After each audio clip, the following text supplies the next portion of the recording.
जिन लोगों ने इस घटना का अंजाम दिया है उन लोगों के लिए फांसी होना चाहिए।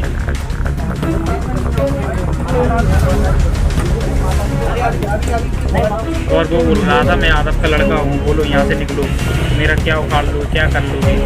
तो वो इतना बोला हम लोगों से, तो हम लोग उसको जबरदस्ती पकड़ के लेके आ रहे थे। पकड़ के लेके लड़की का सुसाइड करके कहाँ है। क्या आप जानते हैं मध्य प्रदेश के दतिया जिले में 4-5 दिन पहले ही दिन दहाड़े मंदिर के पास एक दलित लड़की के साथ गैंगरेप हुआ है। हाँ, आपने सही सुना, दिन के उजाले में सबके सामने। और सबसे डरावनी बात यह है कि दतिया में अब इस तरह की घटनाएं आम हो चुकी हैं। ये पहली बार नहीं, बार बार दलित बेटियों के साथ ऐसी वारदातें हो रही हैं। क्या ये प्रशासन की नाकामी नहीं है? लोकेंद्र नेताजी ने सीधे सवाल उठाया, माइनस क्या दतिया का प्रशासन सो रहा है?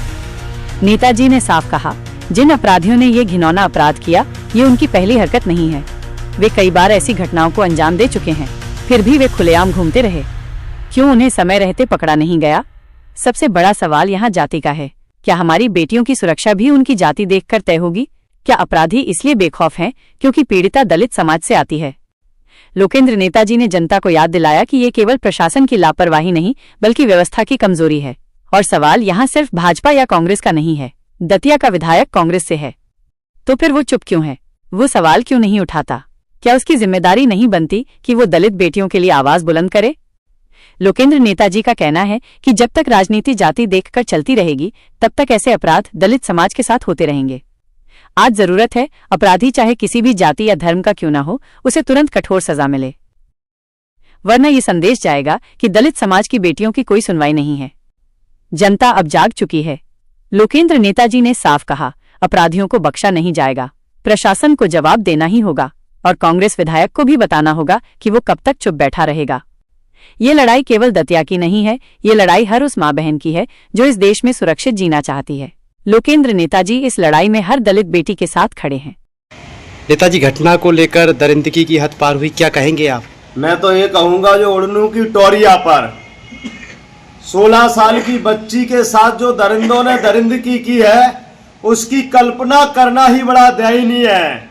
और प्रशासन और शासन के द्वारा इतनी बड़ी घटना दबा दी गई है।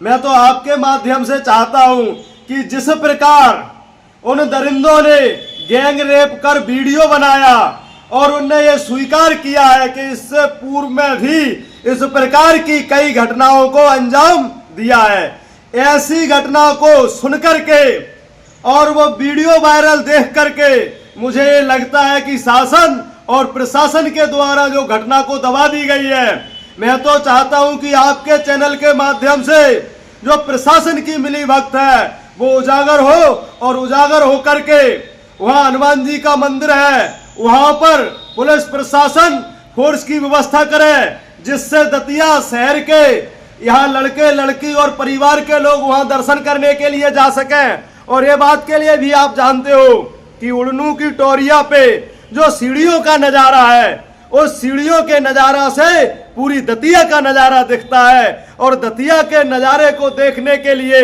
दतिया के लोग जाते हैं और वहां पर दरिंदगी करते हैं। इसका सबसे बड़ा कारण है कि वो प्रशासन को कमजोर समझते हैं और सबसे बड़ा कारण है कि वो मीडिया को भी कमजोर समझते हैं, क्योंकि वहां पर कई बार इस प्रकार की घटना को अंजाम दिया गया, लेकिन कोई ठोस कार्रवाई ना होने के कारण ऐसी घटनाएं निरंतर घट रही हैं। क्या चौकी बनना चाहिए वहां पुलिस? मैं तो ये चाहता हूं कि तत्काल जो पुलिस अधीक्षक हैं दतिया के, वो जाएं और तुरंत निरीक्षण करें उस क्षेत्र की और वहां पर पुलिस चौकी बना दे।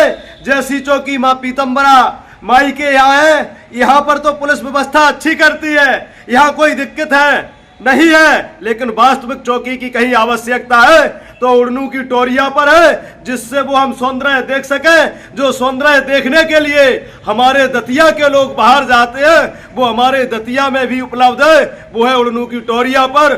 और जो है वर्षा ऋतु में जितना अच्छा वहां लगता है, मैं ये समझता हूं कि वो कहीं नहीं लगता है। हम इस बात को कहें कि मंसूरी और वो कहां सिलांग बिलांग जाते हैं, वो सारी सौंदर्य की व्यवस्था उड़नू की टोरिया और वो जंगल में है साथियों।